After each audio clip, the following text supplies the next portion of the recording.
కాదు, ఏం నచ్చింది నీకు? చికెన్ నచ్చిందా? మరి ఇంట్లో తినవెందుకు?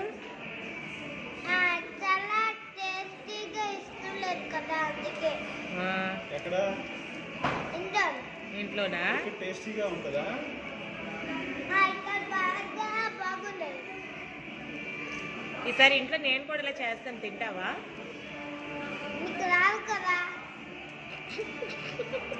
నాకు వచ్చి పెట్టు. నీకు రాదు కదా. నీకు వచ్చా వంట చేయడం?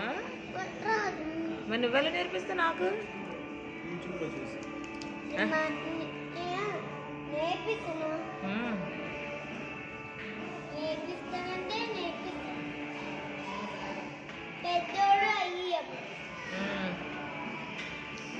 మరి అప్పటి వరకు నువ్వు ఎక్కడ తింటావా చికెన్? ఇంట్లో తినవద్దా ఇంకా? చాలా